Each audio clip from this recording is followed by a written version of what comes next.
Coca-Cola. En Venezuela, otra víctima de los controles e injerencias del gobierno en los asuntos económicos. Ok, aquí tengo el comunicado de prensa. FEMSA Coca-Cola, que es la que se encarga de producir y distribuir Coca-Cola en América Latina, ya anunció, esto fue hace unos días, que interrumpe producción en Venezuela hasta que se restablezca el despacho de azúcar. Lo que quiere decir que las bebidas azucaradas no se van a producir hasta tanto se restablezca el despacho de azúcar. No así la Coca-Cola Light o el agua, eso va a seguirse produciendo. ¿Por qué? Por falta de azúcar. ¿Qué es lo que pasa? En Venezuela, aquí tengo los números, esto según tengo la fuente de Sociedad de Caña del Estado de Portuguesa. Dice que en el 2006 se estaban produciendo en Venezuela 9 millones de toneladas de azúcar refinada. En el 2014 ha caído a 5,9 millones, o sea, de 9 millones en el 2006 a 5,6 en el 2014. O sea, han habido 10 años de estancamiento, dicen los productores. ¿Por qué? Falta de insumos, control de precios, pelea entre importadores y productores, control cambiario, control en la producción.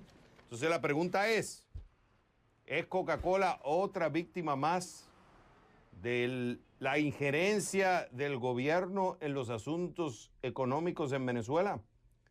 Para eso vamos a Caracas. ¿Con quién? Con Luis Vicente León, presidente de Data Analysis. Luis Vicente, es un gusto tenerte en el programa. Mira, aquí tengo Clorox, ya pasó. Kraft, también. Empresa Polar con la cerveza. El caso de Coca-Cola, la lista sigue. Y hay muchas empresas más. O sea, para ti esto es otra prueba más de que hay un problema serio de la injerencia del gobierno en los asuntos económicos en Venezuela. Mira, Javier, yo creo que es evidente que la crisis venezolana se está agudizando y lo vemos de una manera muy importante en términos del abastecimiento, materias primas, insumos. Es cada vez más complicado producir en Venezuela y las empresas obviamente dependen de lo que hay en el mercado. En el caso particular de los productores industriales, si no tienes materias primas locales o si no tienes materias primas importadas, obviamente tú tienes que contraer o incluso a veces paralizar tus plantas. ¿Y eso a qué se debe? Es decir, ¿por qué tenemos tantos problemas de producción? ¿Por qué están cayendo de manera significativa las inversiones y la producción en Venezuela y por lo tanto el abastecimiento? Obviamente que tiene que ver con el modelo de control e intervencionismo que afecta la economía. Una economía que tiene un control de cambios, que tiene un control de precios, donde los precios en muchos casos están por debajo de los costos de producción, donde ha habido en el pasado una toma importante de empresas por parte del Estado que ha expropiado empresas significativas en el país, pues obviamente el resultado final no es ninguna sorpresa. El resultado final es que, bueno, que hay mayores problemas de producción, pérdidas de eficiencia, problemas de abastecimiento, problemas de pago con los proveedores y todo eso se combina para afectar a las empresas y a su capacidad productiva. Por cierto, ahora, es una cosa interesante, Luis, que esto es como una tormenta perfecta. O sea, pareciera que todo sucede de momento, pero en realidad se viene arrastrando de años. Cuando tú ves que la producción azucarera, que en el 2006 se estaban produciendo 9 millones de toneladas y ahora se están produciendo cerca de 5,9 millones. Hay una merma en la producción. Entonces, ya eso te va indicando que hay muchos factores que están creando esta tormenta perfecta. Entonces, se puede crear la percepción que es de momento. No produzco Coca-Cola porque no tengo azúcar. Pero ¿por qué no estás teniendo azúcar? Es que vienes de un problema de años. Entonces, la pregunta que uno se hace, la institucionalidad en Venezuela está desconectada completamente de la realidad, porque ¿quién está al comando económico para estarse dando cuenta de que hay señales rojas? Estuve leyendo incluso FEDEAGRO, que es la Confederación de Asociaciones de Productores Agropecuarios, vienen mandando mensajes al gobierno. Señores, tenemos estos problemas, debemos solucionarlos.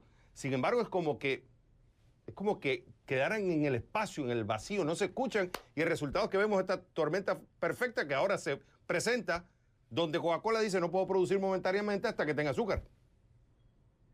Bueno, el tema de nuevo, estás nombrando el último caso, que es el caso de Coca-Cola, pero hay N cantidad de casos equivalentes que han tenido básicamente que reducir o cerrar sus plantas porque no hay materias primas. El gobierno ha acusado en algunos momentos, o ha incluso amenazado empresas de que si cierran la producción las va a tomar, las va a expropiar, que es un ataque, que es una guerra económica. En realidad no es más que el resultado de un problema específico, un problema físico. En el caso particular de Coca-Cola no hay azúcar. Entonces, ¿cómo produces si no hay azúcar? Pero en el caso de Empresas Polar, porque tampoco hay, fundamentalmente hay recursos, dinero para pagar a los proveedores.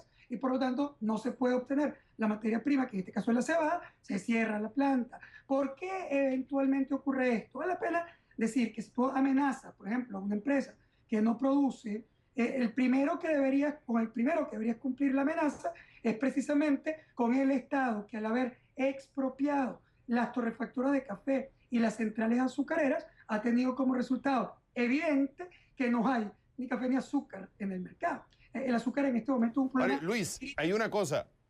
Mira, me queda un minuto, pero esto me llamó la atención. Por eso yo digo que a lo mejor falta practicidad. Se ha politizado la economía hasta el punto que pudiera sonar hasta un absurdo.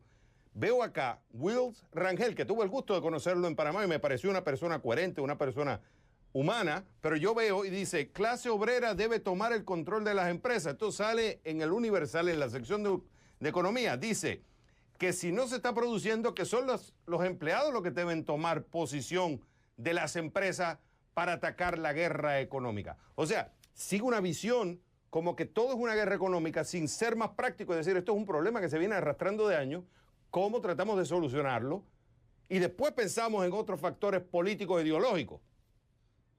Javier, ese ya es un discurso además completamente agotado, ni siquiera es popular. Estamos hablando de que 91% de la población venezolana rechaza la intervención y la expropiación de empresas privadas como solución del problema. Más de 85% de la población venezolana siente que las empresas que han sido expropiadas por el Estado hoy producen muchísimo menos que lo que producían cuando estaban en manos privadas. Las evaluaciones que se hacen, por ejemplo, Empresas Polar, para tomar un ejemplo, una empresa que ha tenido que cerrar su planta, es que Empresas Polar ha hecho todo el esfuerzo posible para mantener la producción en Venezuela y que el Estado no ha resuelto los problemas que son fundamentales para poder garantizar que las empresas tengan abastecimiento, servicios, electricidad, dólares para pagar a sus proveedores. De manera que esto no solamente es inadecuado económicamente, sino que en este caso ni siquiera es popular. La mayoría de la población siente que el gobierno está tomando medidas completamente equivocadas y que conduce al país a un barranco en materia económica.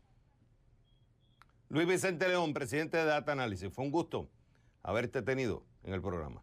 Gracias a ti.